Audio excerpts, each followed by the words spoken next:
악플보다는 제가 뭐 누구의 팬이다, 뭐 팬이라고 안 하면서 누구의 팬이네.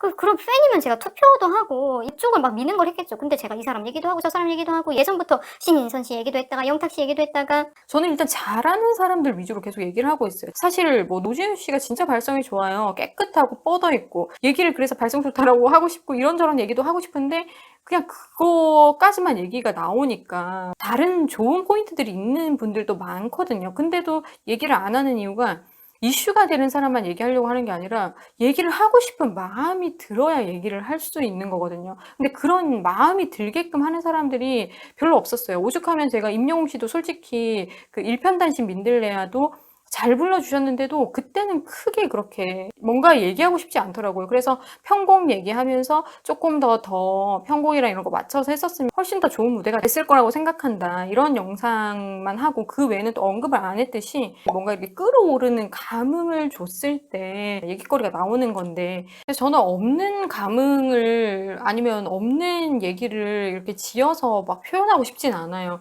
여러분들은 뭐 이슈가 되는 사람들에 대해서만 얘기를 해서 또 이슈를 만들려고 한다라고 생각하실 수도 있긴 한데 저는 뭐 그런 의도로 시작한 영상은 아니었기 때문에 그것뿐만이 아니라 막 정치적인 얘기도 많이 이렇게 섞어서 뭐 갑자기 저한테 뜬금없는 얘기를 하시기도 하고 그래서 되게 이상한 댓글들은 많이 있어요. 그리고 김애자님께서 박현빈 씨가 성악을 하신 거 이제 알았네요. 팬이었는데 김호중 씨 평 듣고 실망을 했네요. 현빈 씨가 천상제외 한번 해보고 해보세요. 듣고 싶네요. 라고 하셨는데 축의 대가 뭐 듣보잡이라고 하시는 분도 있는데 축에 대해 뭐 성악하는 사람들은 다 알아요. 뭐 그리고 대학을 좋은 데 갔다 나쁜 데 갔다 이걸로 노래 잘한다 못한다라고 할 수 없어요. 세계 무대 서시는 분들도 그냥 지방대 나와서 세계 무대 서시는 분들도 있고 그리고 세계 무대에 못 써도 좋은 성악가도 많고요. 세계 무대를 쓰고 뭐 무슨 세계적인 국제 콩쿠르에서 1등을 해도 뭐 시간이 좀 지나서는 또 노래 못하는 사람도 있고요. 다 그냥 그때그때마다 또 인정받는 것도 있고 또 연습 안 하고 뭐 연습할 환경도 안 되고 아니면 스스로 또 발성적으로 좀 망가지고 이러면은 옛날에 노래 잘했던 사람도 못해요.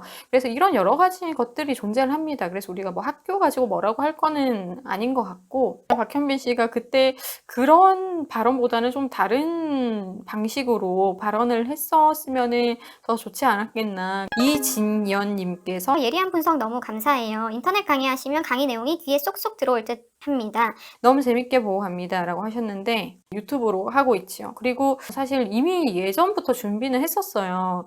생각은 사실 뭐 몇 년도 더 됐죠. 여력이 되는 한 빠른 시간 안에 그 동영상 강의를 아예 제가 뭐 발성 강의에서 호흡편이라든지 발음편이라든지 노래를 하는 거나 제가 보이스 트레이닝이나 이런 쪽으로도 많이 하고 있기 때문에 음성 장애 갖고 있으신 분들, 목소리 질환, 목소리 개발하는 쪽으로도 여러 가지 이제 강의를 여러분들이 이용하실 수 있게 또 만들어 보려고 생각은 하고 있습니다.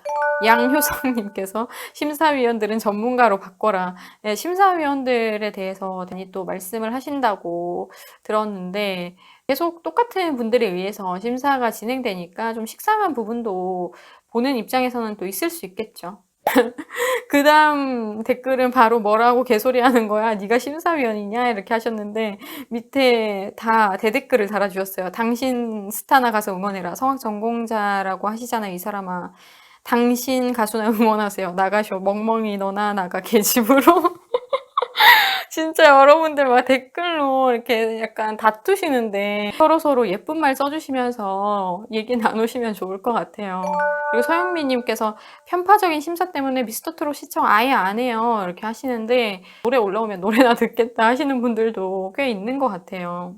TV조선 보고 있나? 이런 분을 한 분이라도 마스터석에 모셔라. 예선 치를 때 그 수준 그대로 변함없이 심사평 하지 말고 시청자 눈높이도 좀 고려해서 고급진 분, 비스무리한 분이라도 좀 모셔오기를 바라고 라고 흥흥 이렇게 이모티콘까지 달아주셨는데 기회가 된다면. 그리고 어떤 분이 또 댓글 달아주시면서 60을 바라보시는 분께서 지금이라도 성악 지도를 받으면 좋아질까요? 노래가 이렇게 잘 될까요? 이렇게 물으셨는데 저한테 오시는 분들 중에 60대도 있어요. 60, 한 5, 6세 이런 분들도 저는 만나봤고요. 노래는 사실 나이에 구애받는 건 아니에요. 얼마만큼 제가 아까 얘기를 했듯이 목소리 관리를 해왔냐에 따라서 30대인데도 벌써 목이 나가가지고 고음이 아예 불가한 사람이 있고요. 근데 나이가 5, 60, 70대가 됐는데도 목소리 관리를 너무 잘하셔서 고음도 그냥 뭐 하이씨, 그러니까 3옥타브 이상 있잖아요. 조수미 씨가 내는 밤의 여왕 그 근처까지도 나는 분이 있어요. 어떤 사람들이 그게 가능한가요? 하는데 오늘 제가 만난 교회에서 성가대 하시는 분인데 그 지휘자한테 계속 이제 지적을 받다 보니 저한테 이제 와서 배우셨는데 3옥타브 이상이 나는 거예요. 근데 자기는 이게 가능한가요? 이렇게 물어보는 거예요. 이제 못 나요. 할 수 있어요. 일단 한 번만 더 해볼까요?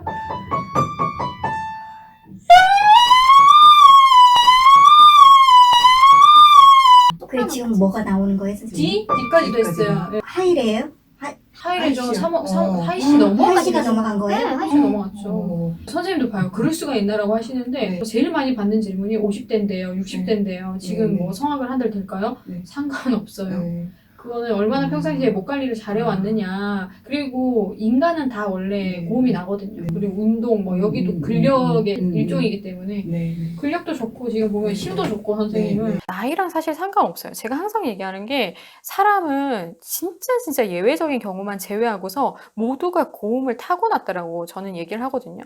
근데 자기가 바리톤이라서 저는 뭐 성종이 베이스라서 전 알토라서 고음이 안 나요. 그런 사람들은 처음부터 좀 잘 배웠으면 고음이 났을 텐데 자기가 기호상도 그렇고 아무튼 고음에 대한 접근이 처음부터 되게 이상하게 접근이 되는 경우가 있어요. 그리고 고음을 못하는 선생님한테 가서 배우니까 고음이 안 나죠. 그리고 고음을 잘 내는 선생님한테 가도 고음을 잘 가르쳐 줄 수 없는 사람이었다면 당연히 그런 사람들 밑에서는 고음을 제대로 배울 수가 없어요. 그래서 고음에 대한 접근 방식이 처음부터 좀 올바랐어야 되는데 그거를 일단 처음에 좀 브레이크가 잘 걸리다 보면 그다음부터는 고음을 내기가 되게 힘들어져요. 그리고 자기가 평상시에도 말을 하는데 굉장히 이렇게 묵직하게 낮게 얘기를 한다거나 목을 이렇게 꽉 눌러서 말을 한다거나 이러면은 고음을 접근하기 되게 힘들어지고 그리고 뭐 허스키 발성이나 이런 것들도 심하게 있으면 그런 느낌으로 고음까지 가다 보면은 또 안 나고요. 진짜 제대로 배우기만 하면은 고음도 이렇게 나이가 들었는데 불가능하다라고 생각하는데 3옥타브 이상이 나는데 노래는 하물며 어떻겠습니까? 노래도 배우면 되죠. 왜 안 돼요? 근데 문제는 좀 자기가 멋이 좀 없는 사람인 거예요. 예를 들어서. 그래서 노래를 할 때 좀 이렇게 멋이나 스타일을 좀 내야 되는데 그런 데 있어서 자발적으로 그게 좀 잘 안 되는 사람들이 있거든요. 그런 경우가 노래가 좀 많이 늦게 늘어요. 근데 그런 사람들은 되려 좀 발성적으로 탄탄하게 접근을 해야지 세련되지 못한 부분이 좀 보완이 되거든요. 근데 뭐 성가곡이라든지 교회 음악 중심으로 하려고 하시는 분들은 굳이 멋이 크게 있지 않아도 좋은 발성만 가지고도 충분히 할 수 있으니까 그런 부분에 있어서는 또 한계가 안 된다라고 봐야 되겠죠. 그래서 나이 때문에 그냥 듣는 걸로 만족할 거야 라고 하시는 분들이 있는데 모두가 다 춤을 추고 싶어하는 욕구라든지 노래를 하고 싶어하는 욕구라든지 이게 되게 본능적으로 숨어 있어요. 그래서 이게 어차피 나올 텐데 그리고 어차피 안에 있는 건데 해소를 어느 정도 해줘야 될 필요가 있단 말이에요. 그래서 사람들이 스트레스 받으면 자꾸 본능이 깨어나서 노래하고 춤추려고 하는 게 그거죠. 계속 술만 먹고 춤추고 노래하려고 하시지 마시고 생활 속에서 여러분들도 충분히 하실 수 있으니까 나이 때문에 안 된다라는 생각은 안 하셨으면 좋겠어요. 네, 이제 드디어 마지막 댓글이네요. 엄정민님께서 그건 이 생각이고 한 명이 아니고 여러 명이 평가한 건데 당신이야말로 완전히 편드는구만. 가수가 노래하면서 울려면 노래하지 말아야지. 그건 듣는 사람 몫이고 가수가 노래하면서 질질 짜는 것은 분명 감점 요인이자 꼴불견인 건 사실이지 누구든이라고 하셨는데 저는 이 질질 짠다라는 말이 제일 좀 이해가 안 되는데 사실 그날은 질질 짜는 정도는 절대 아니었거든요. 눈물이 고여있는 정도, 눈이 시뻘개지고 질질 짜는 거는 좀 꼴배기 싫을 때 우리가 에이, 질질 짜네 이렇게 말하잖아요. 근데 꼴배기 싫은 그런 막 오열이라든지 막 울음이 막 이상하게 이렇게 흘러내리는 그런 상태는 전혀 아니었잖아요. 그래서 이렇게 말씀하시는 것부터가 이미 약간 모순이 들어있는 거라고 생각을 합니다. 제가 얘기하고 싶은 거는 이렇게 사람들이 생각하는구나 라고 싱어가 이거를 그대로 받아들이면은 더 이상 자기가 감정을 표현하지 않으려고 할 수도 있어요. 제가 계속 아까부터 했던 얘기가 싱어로서 자기 신념이 뚜렷하지 않으면 계속 누군가의 평가에 의해서 흔들릴 수 있어요. 아, 내가 좀 과했나 보다 하면서 조금씩 그걸 컨트롤 하다 보면은 자꾸 내가 노래를 할 때 있는 그대로의 감정을 내려고 하기보다 먼저 필터링을 해가지고 남들이 듣기 편하고 좋게 내려고 한단 말이에요. 근데 이렇게 되면은 자기 게 아니잖아요. 김호중 씨를 예를 들었을 때 김호중 씨가 더 감정의 폭을 넓히려고 이렇게 무대를 통해서 도전을 하고 있는데 그 감정이 좀 이제 커졌을 때, 그러니까 한 번 더 나아가서 표현을 했는데 사람들이 그거에 대해서 질타를 해요. 근데 자기는 더 한다고 해봤는데 그런 질타를 받게 되면은 그다음부터는 더 아끼게 되겠죠. 아, 좀 과했구나. 근데 여기서 더 폐쇄적으로 또 변할 수도 있는 거예요. 그렇게 되면은 계속 솔직한 노래를 못하게 될 수 있잖아요. 그래서 이런 거를 지적의 요인으로 삼는 게 저는 별로라고 말을 했던 거예요. 굳이 이걸 지적하는 거나 감점 요인으로 삼았어야 했나.